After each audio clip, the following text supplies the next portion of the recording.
Dear friends,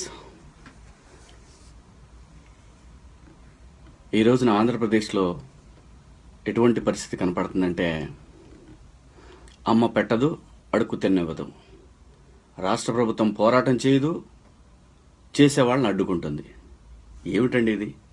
అసలు చంద్రబాబు నాయుడు గారు ఆయన మీద వ్యతిరేకంగా పోరాటం చేస్తున్నట్టు ఎందుకు ఫీల్ అవుతున్నారో అర్థం కావట్లేదు. ఇది ఆయన మీద పోరాటం కాదండి, భావి తరాల జీవన్మరణ సమస్య ఇది. ప్రత్యేక హోదా అనేది ఆంధ్రప్రదేశ్లో ఉన్న ప్రతి బిడ్డ హక్కు ఇది. ఈ హక్కుని, వాళ్ళ నిరసనని తెలియజేయడానికి ఆర్కే బీచ్కి వస్తే మీకొచ్చే ప్రాబ్లం ఏంటండి? మిమ్మల్ని సూటిగా కొన్ని ప్రశ్నలు అడగొచ్చా? గత 3 సంవత్సరాల్లో ఎన్ని పెట్టుబడులు వచ్చినాయండి? ఎన్ని కంపెనీలు వచ్చినాయండి? గత సంవత్సరం ఇదే టైంలో మీరు 4 లక్షల కోట్ల సైన్లు చేశారు. ఎక్కడున్నాయండి ఆ డబ్బు అంతా? మళ్ళీ కొత్త సమ్మిట్ ఏంటండి ఇవన్నీ?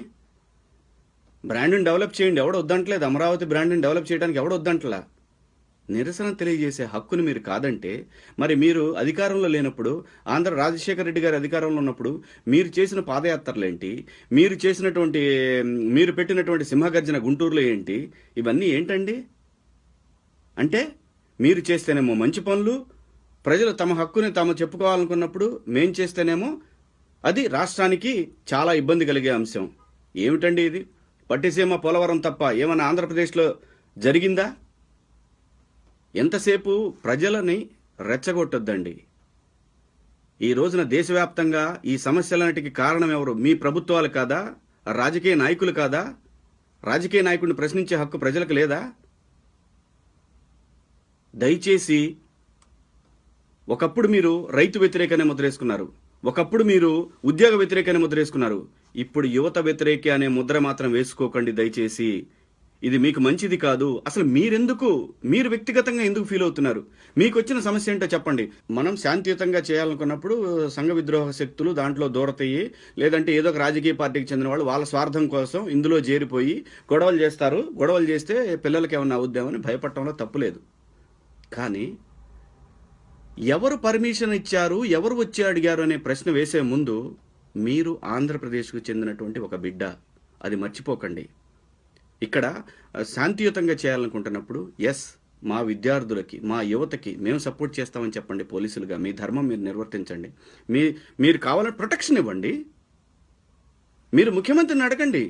ముఖ్యమంత్రి గారు వాళ్ళు శాంతియుతంగా చేస్తామంటున్నారు, ఇదేదో మీకు వ్యతిరేకంగా, మీ ప్రభుత్వానికి వ్యతిరేకంగా పోరాటం అని మీరెందుకు ఫీల్ అవుతున్నారని అడగండి ముఖ్యమంత్రిని.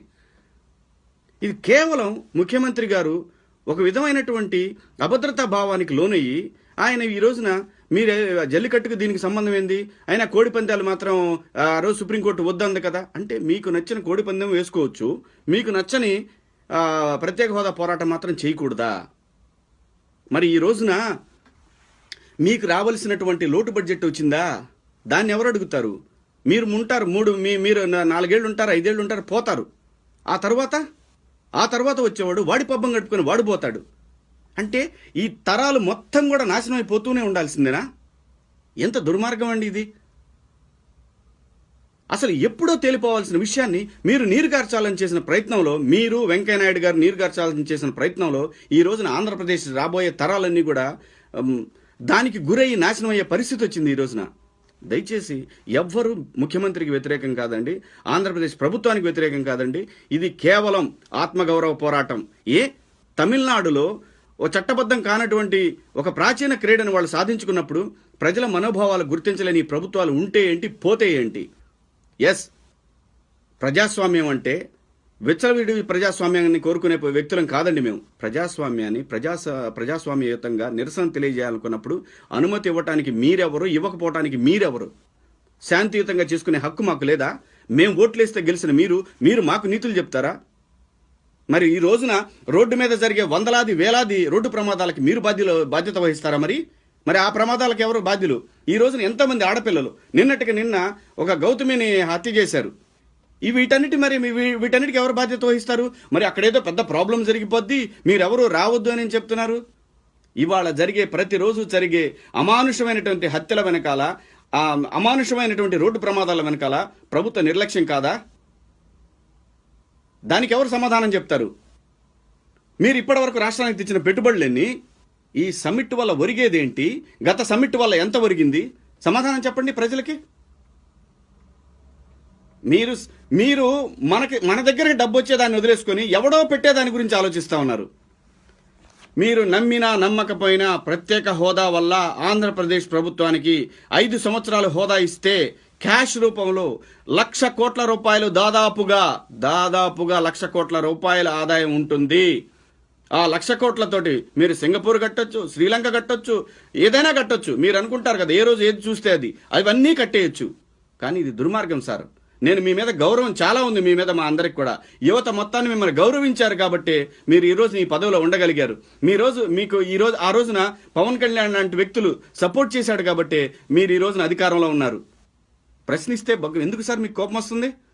ప్రతి వాడు ప్రశ్నిస్తాడండి. రేపొద్దున పవన్ కళ్యాణ్ గారు ఇష్టం వచ్చినట్టు మాట్లాడుతున్నారంటే మాట్లాడతారు. మీకు సపోర్ట్ చేసినప్పుడు మాట్లాడే హక్కు మాకు లేదా? ప్రశ్నించే హక్కు మాకు లేదా? ఏం ప్రశ్నించారు? ఆయన మా సినీ పరిశ్రమకు నిధులు అడిగారా? లేకపోతే ఆయన సొంత అవసరాలకు నిధులు అడిగారా? అంత బాధపడిపోతున్నారండి సార్. మరి రాయపాటి సాంబశివరావు గారు ఈ రోజున పవన్ కళ్యాణ్ని ఇష్టం వచ్చినట్టు మాట్లాడుతున్నారే, మరి మీరేం చేశారు సార్?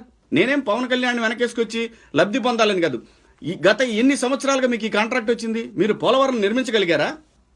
నిధులు లేవు. నిధులు లేనప్పుడు మీరు మాత్రం ఏం చేయగలరు? నిధులు వస్తాయి. జాతీయ హోదా ఉన్న ప్రాజెక్టు ఆంధ్రప్రదేశ్ అంటే లెక్కలేదు. వాళ్ళని మేనేజ్ చేస్తానని చెప్పి సరదాగా వెంకయ్యనాయుడు గారు ఏదో మోడీ ప్రాపకం కోసం ఒక ఆంధ్రప్రదేశ్ను తాకట్టు పెడుతున్నాడు. ఇక్కడికి వచ్చి ఆ రోజున విద్యార్థులను రోడ్డు మీద నిలబెట్టి ఈయనకి సన్మానాలు, గజారోహణలు ఏం చేశాడండి నాయుడు గారు? ఏం సాధించి పెట్టాడు? గత 4 నెలలుగా ఓకే అనుకుందాం. 4 నెలల క్రితం ఇదే ఆంధ్రప్రదేశ్లో మేము ఒక ప్యాకేజీ ఇచ్చేసాము, 1,00,000 కోట్ల ప్యాకేజీ ఇచ్చామన్నారు. చట్టబద్ధత ఉందా? నిన్న మనం వెళ్ళి అడుక్కుంటున్నాం. మనం అక్కడ అరుణ్ జైట్లీని మీరు బతిమలాడుతున్నారు, ప్రధానమంత్రిని బతిమలాడు. మనకిచ్చిన హామీ అన్ని రాజకీయ పార్టీలు ఒప్పుకున్నాయి. మీకేంటి ప్రాబ్లం అసలు? ఉద్యమం మీరు సపోర్ట్ చేయండి సార్. పన్నీర్ సెల్వం సపోర్ట్ చేశాడు, జల్లికట్టుకు సపోర్ట్ చేశాడు. ప్రజాస్వామ్యంలో మీరు అది చేయొద్దు, మీరు ఇది చేయొద్దు, మీరేం చేయొద్దు. ఇంకా ప్రజాస్వామ్యానికి అర్థం ఏంటి? ప్రజాస్వామ్యాన్ని మీ చేతుల్లో ఉంచుకోవాలనుకుంటున్నారు. ప్రజాస్వామ్యాన్ని మీ హక్కుగా మీరు మాత్రమే అనుభవించాలి, మీ నాయకులు మాత్రమే అనుభవించాలన్నట్టు అక్కడ మోడీ, ఇక్కడ మీరు. ఏంటండి ఇది? మద్దతు పలకండి. ప్రజలంతా మీ వెనకాలన్నారు. ఖచ్చితంగా యువత మేల్కొనండి. ఇది ఏ ఒక్కడి కోసమో కాదు, ఎవరి హక్కు కోసమో కాదు. ఇది మన అందరి హక్కు, రాబోయే తరాల హక్కు. ప్రతి చోట నుంచి తరిమేశారు. చెన్నై నుంచి తరిమేశారు, హైదరాబాద్ నుంచి తరిమేశారు. ఈ రోజున అమరావతిలో మీరు సాధించి మీరు చేసినటువంటి మీరు పెట్టిన పెట్టుబడులతోటి ఏం పెట్టగలిగారు? అమరావతిలో ప్రజాస్వామ్యాన్ని మీ చేతుల్లో ఉంచుకోవాలనుకుంటున్నారు. ప్రజాస్వామ్యాన్ని మీ హక్కుగా మీరు మాత్రమే అనుభవించాలి, మీ నాయకులు మాత్రమే అనుభవించాలన్నట్టు అక్కడ మోడీ, ఇక్కడ మీరు. ఏంటండి ఇది? మద్దతు పలకండి. ప్రజలంతా మీ వెనకాలన్నారు. ఖచ్చితంగా యువత మేల్కొనండి. ఇది ఏ ఒక్కడి కోసమో కాదు, ఎవరి హక్కు కోసమో కాదు. ఇది మన అందరి హక్కు, రాబోయే తరాల హక్కు. ప్రతి చోట నుంచి తరిమేశారు. చెన్నై నుంచి తరిమేశారు, హైదరాబాద్ నుంచి తరిమేశారు. ఈ రోజున అమరావతిలో మీరు సాధించి మీరు చేసినటువంటి మీరు పెట్టిన పెట్టుబడులతోటి ఏం పెట్టగలిగారు? అమరావతిలో ప్రజలు, రైతులు ఇచ్చినటువంటి ఉచిత భూములు కాబట్టి ఈ రోజున ఒక బౌండరీ వేయగలుగుతున్నారు. కాకపోతే ఆ బౌండరీలో మీరు ఏం చేయగలిగారు? ఒక చిన్న బిల్డింగ్ కట్టారు. 3 సంవత్సరాల్లో ఒక చిన్న బిల్డింగ్ కట్టారు. 10 సంవత్సరాలు అక్కడ హక్కు ఉంది, దాన్ని వదిలేసుకొచ్చారు. ఎందుకు వదిలేయాలి? ఈ ప్రశ్నలన్నీ వేస్తే మీరు సమాధానం చెప్పగలరా? 13 సంవత్సరాలు మీరు హైదరాబాద్లో ఉండి 13 జిల్లాలను పరిపాలించలేదా? అప్పుడు అనిపించలేదా ఈ ప్రాంతంలో అభివృద్ధి జరగలేదని? ఈ ప్రాంతంలో దగ్గర లేకపోతే ఏం జరగదని ఇంకో మంత్రిని నన్ను పెట్టారా? ఏమీ లేదండి, అన్ని డ్రామాలు. లాస్ట్ ఎలక్షన్ అప్పుడు మీకు ఎంత సపోర్ట్ చేశాము? ఏం ఆశించి చేశాము? మేమేం ఆశించలేదే. ఈ రోజు కూడా ఏం ఆశించట్లేదే. మాకు 4 సినిమాలు వస్తే చాలనుకుంటాం మేము. దయచేసి ముఖ్యమంత్రి గారు, మీరంటే చాలా గౌరవం ఉంది. మీరు ఈ రోజు కూడా ప్రపంచంలో ఎక్కడ పోయినా సరే చంద్రబాబు నాయుడు పేరు చెప్తారు. ఆంధ్రప్రదేశ్ అంటే భారతదేశంలో అతను ఒక సీఎం కదా అని చెప్తారు. ఆ విలువను పోగొట్టుకోకండి సార్. యువతకు మద్దతు పలకండి. యువత మద్దతు మీకు ఎప్పుడు ఉంటుంది, మద్దతు పలికితే. లేకపోతే మీరు వరుసగా దెబ్బలు తింటూ వస్తున్నారు. ఒకప్పుడు రైతుల ద్వారా తిన్నారు, ఒకప్పుడు ఉద్యోగస్తుల ద్వారా తిన్నారు, ఇప్పుడు యువత ద్వారా తినబోతున్నారు. దయచేసి అడ్డుపడకండి. శాంతియుతంగా, ప్రజాస్వామ్యయుతంగా చేసుకుంటున్నటువంటి ఒక నిరసన ప్రదర్శన ఇది. చేతనైతే మీకు మనసుంటే రక్షణ కల్పించండి. ఆ ప్రాంతంలో ఎవరు అల్లర్లు చేయకుండా చూడండి. ప్రభుత్వంగా మీ బాధ్యత అది. మీ బాధ్యత నిర్వర్తించండి. అంతే తప్పితే నిరంకుశంగా తొక్కాలని మాత్రం ప్రయత్నించకండి. ఈ రోజున ఆపగలిగితే రేపొద్దున మీరు ఏదోటి చేస్తారు. మీ రాజకీయ పార్టీలు ఏదోటి చేస్తారు, ఏదో ఒకటి దాన్ని ఏదో విధంగా నీరు కారుస్తారు. మీ చేతిలో ఉన్నటువంటి ఆయుధాలు ఏవైతే ఉన్నాయో ఏమీ లేదని చెప్పి కొంతమంది ప్రచారాలు చేస్తూ ఉంటారు కదా. మీరు వేసే ముష్టి మీద కొంతమంది బతుకుతా ఉంటారు, వేల కోట్లున్నా కూడా. వాళ్ళు తొక్కొచ్చి ఈ ఉద్యమాలని. కానీ ప్రజలు మాత్రం మీకు చూపిస్తారు. అన్ని సంవత్సరాలుగా మీరు అంత అభివృద్ధి చేసిన రైతుల పట్ల మీరు చూపించినటువంటి ఒక చిన్న చూపు వల్ల ఆ రోజున మీరు అధికారాన్ని కోల్పోయారు. ఆ తర్వాత ఎంప్లాయీస్ మీద మీరు కట్టినటువంటి ఒక కత్తి వల్ల ఎంప్లాయీస్ మీ మీద పగబట్టారు. ఈ రోజున యువత ఏదైతే అత్యధికంగా ఓట్లు ఉన్నటువంటి యువత మిమ్మల్ని అభిమానించి మీకు ఓటేసి ఈ ప్రాంతాన్ని అభివృద్ధి చేస్తారని నమ్మిన యువతని ఈ రోజు మీరు అణగదొక్కాలని చూస్తే మాత్రం ఖచ్చితంగా రాబోయే రోజుల్లో మీకు 2004 పునరావృతం అవుతుంది. మిమ్మల్ని అభిమానించే తెలుగుదేశం అంటే ఒక ఆత్మగౌరవ నినాదం మీద ఏర్పడినటువంటి పార్టీ, మహానుభావుడు నందమూరి తారక రామారావు గారు నిర్మించిన పార్టీ. ఈ రోజు ఆత్మగౌరవాన్ని మీరు ఢిల్లీలో తాకట్టు పెడతామంటే చూస్తూ ఊరుకోలేం, సమర్థించలేం. అలాగే ఒక రాజశేఖర రెడ్డి గారైనా సరే, జరిగినది ఏదైనా సరే, కానీ ఆయన మాత్రం ఒక తెలుగువాడిని, నేను దమ్మున్నోడిని అని చెప్పి ప్రూవ్ చేసుకుని ఆ మహానుభావుడు ఉండుంటే ఈ రోజున పరిస్థితులు ఇలా ఉండేయా అనేటటువంటి అంశాలు కూడా ఈ రోజున ప్రజలకు గుర్తొచ్చే పరిస్థితి ఉంది. దయచేసి ఇవన్నీ గమనించుకొని మీరు యువతకు మద్దతు పలకండి. రేపు వైజాగ్లో జరిగేటటువంటి ఈ ఆత్మగౌరవ పోరాటానికి ప్రతి ఒక్కళ్ళు మద్దతు పలకాలి. ఇందులో ఎవరికి వస్తుందండి? పవన్ కళ్యాణ్ గారికి ఏమొస్తుంది? లేదంటే ఇంకొక విద్యార్థికి ఏమొస్తుంది? రాబోయే తరాలకు భవిష్యత్తు వస్తుంది. ఆ భవిష్యత్తు కోసం ఎంతసేపు ఈ కులం అనే కంపులో దయచేసి ఉండకండి.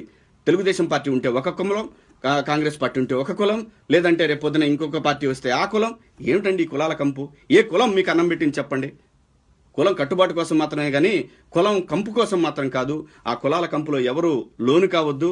దయచేసి రేపు జరిగేటటువంటి ఈ ఆత్మగౌరవ పోరాటానికి ప్రతి ఒక్కళ్ళు మద్దతు తెలపండి. దీనిలో చాలా చాలా చాలా చాలా చాలా రాష్ట్రానికి ఉపయోగపడే, భావి తరాలకు ఉపయోగపడేటటువంటి ప్రత్యేక హోదా అనేది చాలా అవసరం.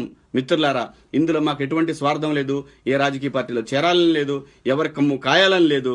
కేవలం ప్రజల పక్షాన్ని నిలబడాలనే. జై హింద్, జై ఆంధ్రప్రదేశ్, జై ఆంధ్రప్రదేశ్ యువత.